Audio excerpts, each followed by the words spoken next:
পাহাড় চূড়ায়। কবি সুনীল গঙ্গোপাধ্যায়।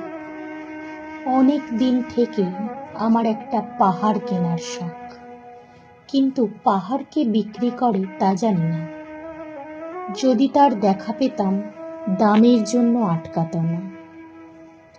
আমার নিজস্ব একটা নদী আছে, সেটা দিয়ে দিতাম পাহাড়টার বদলে।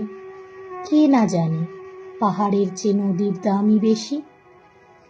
পাহাড় স্থান, নদী বহমান, তবু আমি নদীর বদলে পাহাড়টাই কিনতাম, কারণ আমি ঠকতে চাই। নদীটা অবশ্য কিনেছিলাম একটা দ্বীপের বদলে। ছেলেবেলায় আমার বেশ ছোট্ট খাট্ট ছিমছাম একটা দ্বীপ ছিল, সেখানে অসংখ্য প্রজাপতি। শৈশবে দ্বীপটি ছিল বড় প্রিয়। আমার যৌবনে দ্বীপটি আমার কাছে মাপে ছোট লাগলো। প্রবহমান ছিপছিপে তন্নি নদীটি আমার বেশ পছন্দ হলো। বন্ধুরা বলল, ওইটুকু একটা দ্বীপের বিনিময়ে এত বড় একটা নদী পেয়েছিস, খুব জিতেছিস তো। তখন জয়ের আনন্দে আমি বিহ্বল হতাম। তখন সত্যি আমি ভালোবাসতাম নদীটিকে। নদী আমার অনেক প্রশ্নের উত্তর দিত, যেমন, বলতো আজ সন্ধ্যাবেলা বৃষ্টি হবে কিনা। সে বলতো, আজ এখানে দক্ষিণ গরম হাওয়া, শুধু একটা তুচ্ছ ছোট দ্বীপে বৃষ্টি। সে কি প্রবল বৃষ্টি, যেন একটা উৎসব। আমি সেই দ্বীপে আর যেতে পারিনি।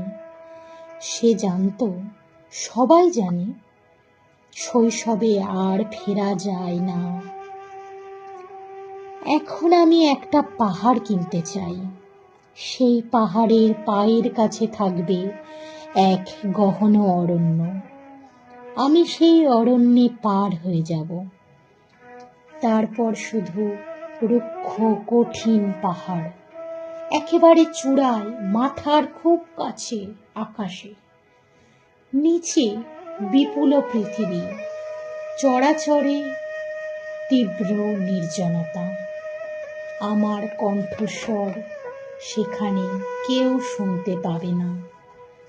আমি ঈশ্বর মানি না, তিনি আমার মাথার কাছে ঝুঁকে দাঁড়াবেন না। আমি শুধু 10 দিককে উদ্দেশ্য করে বলবো, প্রত্যেক মানুষই অহংকারী। এখানে আমি একা, এখানে আমার কোনো অহংকার নেই। এখানে জয়ী হওয়ার বদলে ক্ষমা চাইতে ভালো লাগে।